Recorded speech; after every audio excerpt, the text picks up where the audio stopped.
Na mtazamaji, hali ya wasiwasi imeibuka kuhusu maandamano ya wahudumu wa matatu siku ya Jumatatu kulalamikia kile wanadai ni kuongezeka kwa visa vya kuteketezwa kwa magari yao na watu wanaodaiwa kuwa wahudumu wa bodaboda. Na kundi moja la wenye matatu waliokutana na kamanda wa polisi Nairobi George Seda wametangaza kusitisha mgomo, huku kundi lingine likisisitiza maandamano yataendelea kama yalivyopangwa. Na Gatete Njoroge na taarifa hii.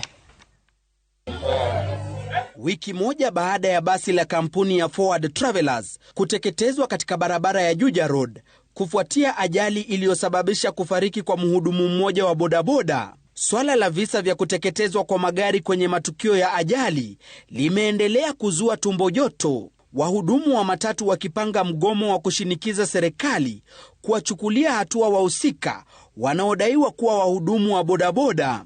Mgomo huo hata hivyo umekumbwa na utata baada ya kuibuka kwa makundi mawili yanayozungumza lugha tofauti. Kundi lililotangaza mgomo kote nchini limeshikilia mgomo utaendelea kama ulivyopangwa na kuwa hakuna kurudi nyuma. The transport sector shall proceed with a nationwide strike, the date of which shall be on Monday the 2nd of February.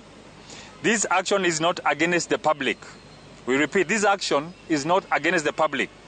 It is a stand for safety, justice and survival for the transport sector. Uchungu wetu ni kwamba tunatendewa maovu na hatuoni serikali ikiwajibika, because tuna waziri wa Interior and Coordination who's meant to protect Kenyans. Are we exceptional?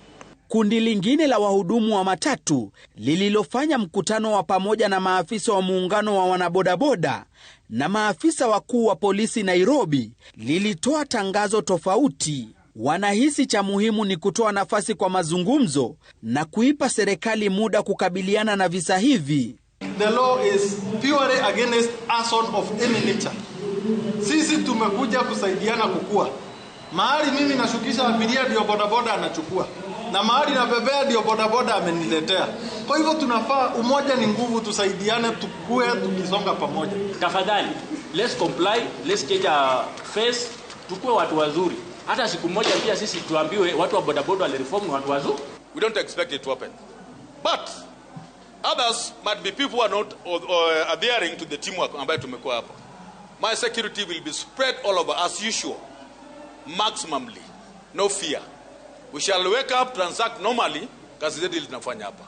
Mchakato ambao wahudumu wa matatu Nakuru pia wamegusia, wakishinikiza mazungumzo na kurai polisi kuwakabili wahalifu wanaozua rabsha katika sekta hiyo. Na kama kuko na shida kama hizo, watu wanafaa kukaa chini na kuweza kutatua shida zao. Tuko na serikali ambayo iko in place, na serikali hayashindwa kukaa chini na kuweza kujua mahali shida iko. Gatete Njoroge, runinga ya Citizen.